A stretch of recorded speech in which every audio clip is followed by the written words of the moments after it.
Samia Suluhu Hassan imekugusa katika eneo gani hasa ambalo pengine kama mwakilishi wa wanawake katika pia mzoefu katika bunge hili la Jamhuri ya Muungano wa Tanzania, unadhani inaenda sasa kuondoa pengine hofu, lakini pia inaenda kuleta matumaini mapya kwa Watanzania? Imekugusaje wewe hotuba? Mimi jina langu ni Najma Murtaza Giga, mbunge wa viti maalum Chama cha Mapinduzi kutoka Zanzibar. Kwa kweli hotuba ya Mheshimiwa Rais leo hii dira yake ni kubwa na yenye manufaa kama ikiwa itatekelezwa ipasavyo. Basi kama alivyosema, baada ya miaka 5 tabasamu litakuwepo kwenye mioyo na nyuso za Watanzania. Mimi kwa maeneo ambayo nimeona haraka, eneo kubwa niloliona ni la afya, sekta ya afya. Amesema katika siku zake 100 ataanza majaribio ya bima ya afya kwa wote. Ni jambo ambalo ni la muhimu sana kutizama katika taifa lolote. Afya ndio kila kitu katika taifa. Bila afya nzuri ama bila kushughulikia masuala ya afya ya wananchi ni shida. Mambo mengine yote yanaweza yasifanikiwe. Lakini kubwa nyingine ambayo amezungumzia ni ajira. Tunajua changamoto yetu katika nchi yetu kubwa ni ajira. Na ameshasema tayari wameshaanza, na nimeona mimi matangazo ya ajira kwenye sekta ya elimu na maeneo mengine. Kwa hiyo kuna ajira zaidi ya 1000 ngapi amezitaja pale na zinaanza kufanywa kazi.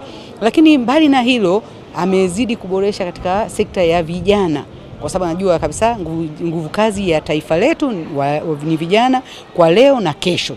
Kwa hiyo huko ameboresha zaidi kwamba watapata mikopo ambayo itakuwa na riba nafuu ama mingine ambayo haina riba, lakini yote hayo ameyazungumzia, na vijana ndio nguvu kazi tunavyojua. Lakini licha ya hayo, sisi wanawake unajua ndio tunabeba dhima kubwa katika familia zetu.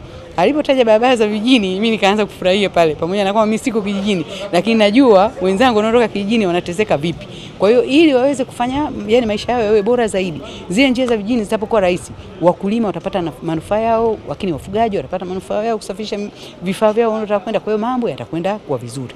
Lakini yote kuliko yote, nilichofurahia zaidi ni msimamo wake ambao unazungumzia sera ya taifa ambayo toka enzi ya Mwalimu Nyerere tulikuwa tunaikubali, kwamba ya kutofungamana, yani siasa yetu kutofungamana na upande wowote. Kwa sababu tumeona hapa na pale katika kipindi cha kampeni, hata uchaguzi mzima huu, mataifa mengine yalikuwa yakijaribu kuingilia taifa letu la Tanzania, hata mataifa ya Ulaya ukiona kwenye bunge yao. Lakini kwa mujibu wa sera yetu sisi hatuwezi kuingiliwa. Ni sovereign state, ni nchi ambayo ina mamlaka kamili, ina bunge lake, ina mahakama, ina serikali, na ni nchi inayojitegemea. Kwa hiyo bado sera ile inafanya kazi, na lazima ile iendelee kuwepo kujenga heshima ya nchi yetu, kwa sababu tujawahi kukoruzana na mtu yoyote. Mambo tunayofanya ni ya ndani ya nchi yetu, tuna sheria zetu, tuna mipango yetu. Kwa hiyo ile imenifurahisha sana mimi, kwa sababu ile inaonyesha mamlaka kwamba wengine wasiendelee kutuchokoza. Na watapofanya hivyo basi watakuwa wanafanya kosa, kwa sababu sisi tuna mamlaka yetu ndani. Na kipi amezungumzia swala la vijana kwamba anaunda sasa wizara maalum ya vijana? Ndio. Nini unawakumbusha vijana sasa kwa wanatumia nafasi hii pengine kupeleka mawazo yao? Na nyingine sasa kuna sasa wizara hii inaenda kwa ajili ya kufanya wao wanakuwa imara, lakini pia pengine wasijiingize kama hapo tuna siku nyingine wamejiingiza bila sababu katika maandamano. Ni kweli kabisa, kwa sababu kilichomgusa hivyo nafikiri ni hii vuguvugu ambayo vijana wamechochewa kwa haraka zaidi na maneno ambayo pengine sio kweli, kwa sababu upungufu wa ajira si Tanzania, ni dunia nzima, tunajua hivyo. Ndio maana hata sisi katika bunge lililopita tulikuwa tunajaribu kushawishi sana serikali tuweke mbadala wa kujiajiri wenyewe, yani kujitegemea. Taifa likiwa linaweza kujitegemea, vijana wetu watakuwa hawana haja ya ajira za serikali zaidi, kwa sababu serikali haiwezi kuajiri watu wote ambao tunawasomesha nchini.